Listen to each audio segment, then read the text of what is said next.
Kamala Harris, Donald Trump are the two boxers. They are fighting it out. Everybody on both sides, red and blue, are rooting for their candidate, but they don't realize that their ship is the Titanic and they're fixing to hit that iceberg called Russia. That's a great analogy of the world situation. So let me go ahead and get this information out to you folks. I don't know how long we have. We could keep on going for a year or two, or it could be over in a week or a month. I have no idea. What we're doing today is bringing you the latest information, and this is the most serious situation that the United States has been in since the Cuban Missile Crisis over 50 years ago. Vladimir Putin issues new warning to NATO. Long-range strikes against Russia would mean direct involvement in the Ukraine conflict.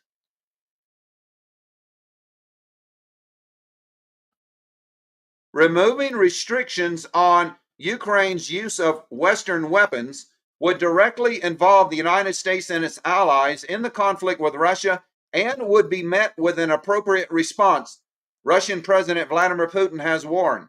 The West has sent Ukraine's long-range missiles, such as the Storm Shadow ATACMS, which Kiev has so far used against Crimea and the Donbass in the past several days. However, the U.S. and the UK suggested that they might allow these weapons to be used to strike targets deeper into internationally recognized Russian territory. We are not talking about allowing or prohibiting the Kiev regime from striking Russian territory. Putin said on Thursday, it is already doing so with unmanned aerial vehicles and other means.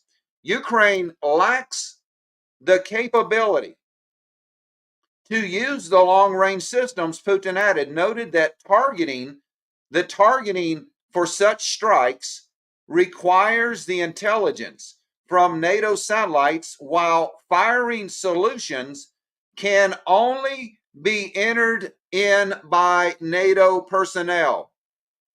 So that is the key to everything, that only the targeting data for these missiles can be entered into the missiles by NATO personnel. That means that NATO is pushing the button against Russia. This is a direct involvement in the war. NATO has declared a full war on Russia.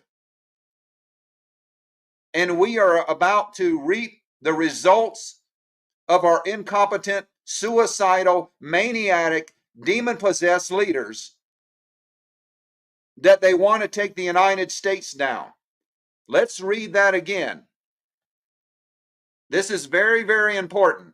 Ukraine lacks the capability to use Western long-range systems, Putin added, noting that targeting for such strikes requires intelligence from NATO satellites, while firing solutions, that's the targeting solutions, can only be entered by NATO personnel. This means that NATO countries, the United States, European countries, are fighting now against Russia. If this decision is made, it will mean nothing less than the direct participation of NATO countries, the United States and European countries, in the conflict with Ukraine.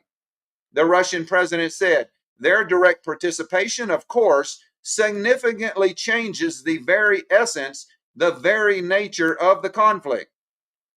With that in mind, Putin added, Russia will make the appropriate decisions based on the threats facing us. Some limitations on the use of Western-supplied weapons were originally put into place to allow the U.S. and its allies to claim that they were not directly involved in the conflict with Russia, while arming Ukraine to the tune of over $200 billion. Kiev has been clamoring for the restrictions to be lifted since May of this year. U.S. Secretary of State Anthony Blinken and British Foreign Secretary David Lammy have hinted that the restrictions might be lifted this week, citing the alleged delivery of Iranian ballistic missiles to Russia as a pretext. Iran has denied sending any missiles to Russia, calling the accusation psychological warfare by countries heavily involved in arming Ukraine. Putin has also previously warned NATO members to be aware what they are playing with when discussing